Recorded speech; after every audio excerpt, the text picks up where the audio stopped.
So your number one job as an agent is to ask great questions, get to know about them, their family life, their desired legacy, their business, their cash flow, their debts, their challenges. What are their needs for capital reserves, for safety, for guaranteed, liquid, accessible, controllable capital? Like those kinds of things are really, really important. Hey, what's going on, cash flow hackers? It's Chris with Life 180. And this video, I want to talk to you about 3 ways that will help you sell more life insurance. Now, maybe you're watching this video and you are not a life insurance salesperson. Maybe you're thinking about buying life insurance. Well, either way, whether you're looking to sell more policies or whether you're contemplating buying a policy for yourself, I encourage you to watch this video because it's going to be relevant for you. You're going to make sure if you're selling that you utilize what I'm about to tell you to actually impact and serve your clients in a bigger way that will help you actually move more product and get this product into your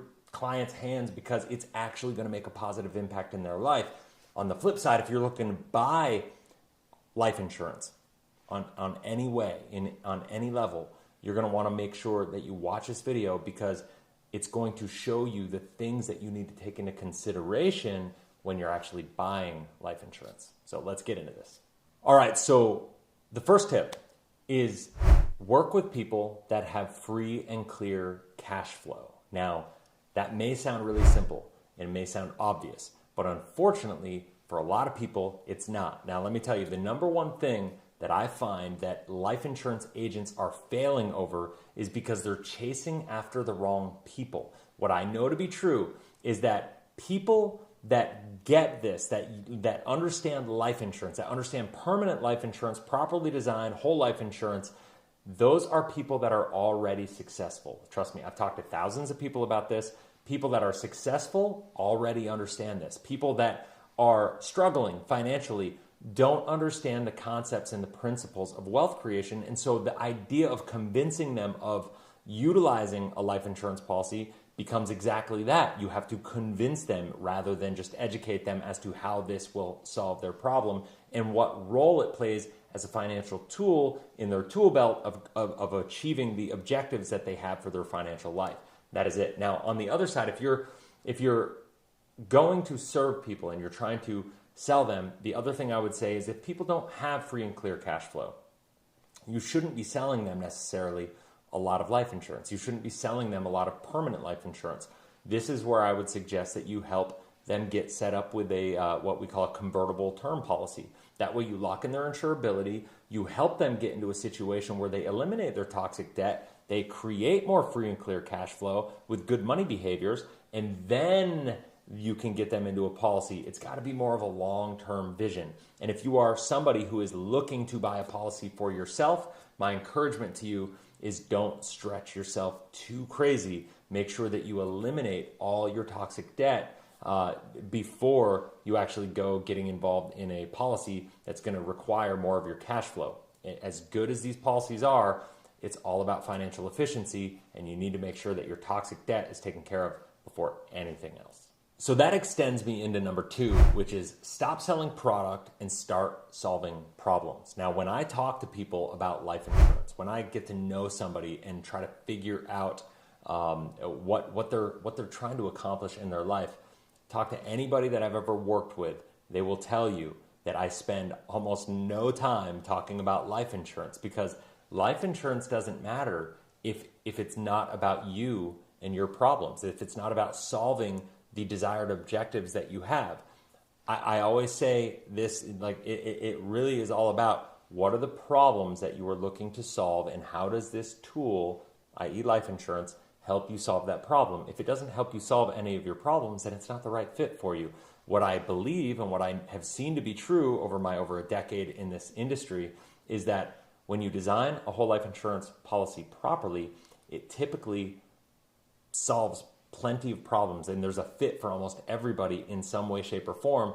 The idea is you have to be open to figure out what fit does that fit your clients or your prospects that you're trying to help serve, right? So your number one job as an agent is to ask great questions, get to know about them, their family life, their desired legacy, their business, their cash flow, their debts, their challenges. what are their needs for capital reserves, for safety, for guaranteed, liquid, accessible, controllable capital. Like those kinds of things are really, really important. So before you go into selling them anything, make sure you focus first and foremost on asking a lot of quality questions and really getting to know them.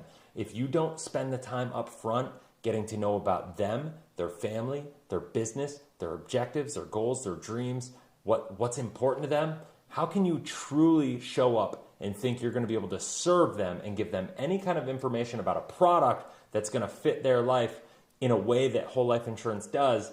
You're never going to be able to communicate it effectively unless you really, truly know and truly care about what their desired outcome is. So the third thing is focus on safety and not investment. Now, here's what I mean by this. Too many people sell life insurance as an investment alternative. Now, that's not what life insurance companies do. Life insurance companies do one thing and one thing alone that is better than any other financial institution on the face of the earth, and that is they preserve the purchasing power of your money over a long period of time. Preservation of capital is the number one and only focus of a life insurance company for your money. So what does that mean? Okay, that's a really fancy term for basically saying they're going to make sure you don't lose your money. And they're going to make sure that long-term inflation doesn't erode the value of your money, right? Now, that's not a sexy conversation for most people. However, right now, it's a really sexy conversation, I think, for a lot of people. And now, while a lot of people are kind of freaking out and they're looking to be reactive, I would caution you to not try to make any knee-jerk reactions and just do things because of the market today. I think we have to have a long-term view.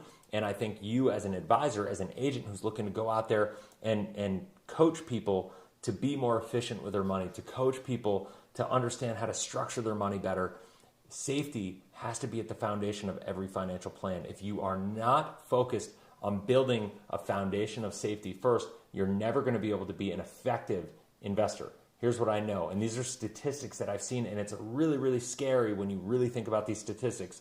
64% of American families, 64% of American families, let me repeat that, 64% of American families don't have $2,000 in an account that they could access in case of an emergency.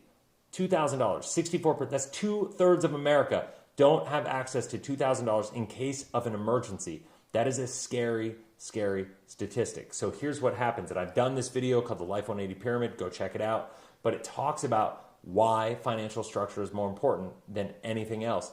You can feel great, you can put your money in a 401k, in an IRA, into crypto, into stocks, into, maybe you bought a lot of Tesla or Amazon or something like that, and it feels really good when it's riding up. But the bottom line is when the market corrects, and it always goes through these cycles, these boom bust cycles, when it goes through that bust cycle, and if you don't have savings and we go through a recession like we're going into, if you are not prepared for that and you don't have enough safe money, then what happens is you have to become a poor investor and you make poor behaviors. Remember, it's not the markets that kind of screw people over. It's our behaviors with our investments. It's our behaviors with our money that screw most people up, right? And those behaviors are typically made because you have poor financial structure, and poor financial structure begins with a lack of safe money. And that is where whole life insurance comes in. IULs, that's one of the reasons I don't like Index Universal Life, is because of the fact that they are sold as investment alternatives, as tax-free retirement vehicles compared to Roth IRAs or IRAs as like this rich man Roth kind of deal. And the reality is that mindset still is coming from a perspective of an investment alternative. Life insurance companies do not invest money well. They preserve capital. They focus on making sure you're not going to lose your money. They focus on safety and safety alone. That is what they do better than anybody else. So my philosophy is you should have 1 to 2 years of your income. And I know that sounds like a massive number. Go watch my Life 180 Pyramid video if you want to understand why I say that.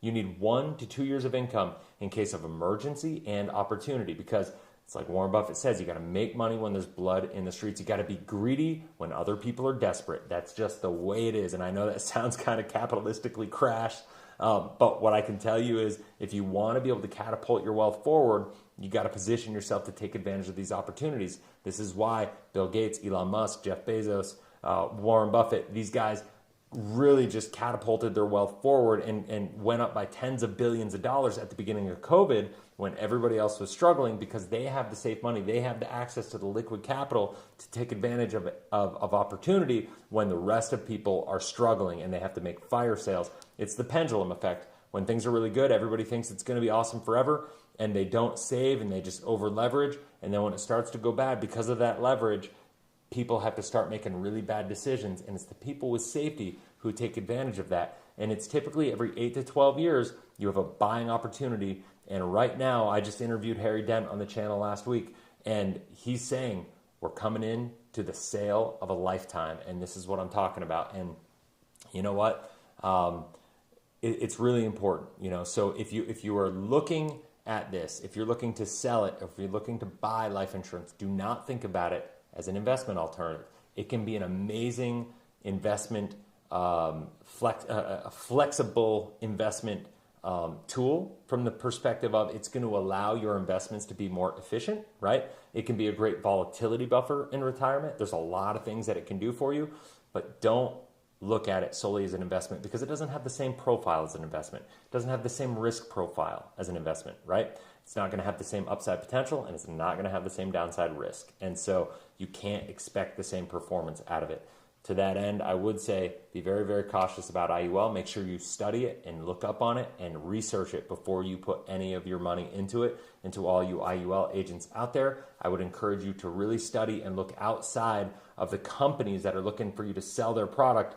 Get training outside of that before you buy in hook, line, and sinker, because I used to be the director of business development for a Fortune 1000, the top IUL company in the country right now. And what I can tell you is, when I learned, I bought the story hook, line, sinker about IUL. And when I learned what I learned about how they actually work, I had to get out. So anyway, I hope that makes sense. If you have any questions, those are the top 3 tips that I can give anybody, whether you're selling or buying.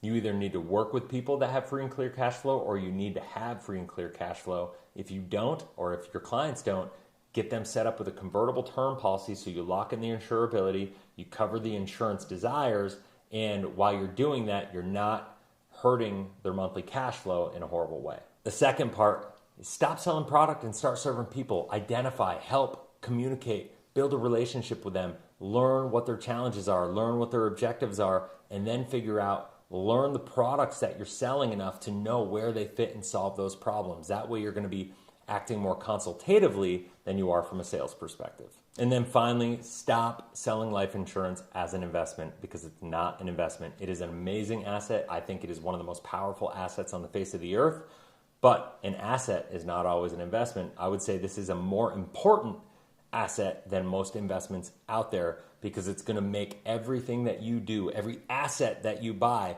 every investment that you have on top of this is going to be able to perform better long term, because of what this is going to allow you to do to show up more powerfully in your life. So I hope that makes sense. If you have any questions at all, comment in the comment section below. If you haven't already, I'd love it if you subscribe, hit the bell, that we get notified every time I launch a new video. And until next video, have a blessed, inspirational day, and we'll talk soon. See ya.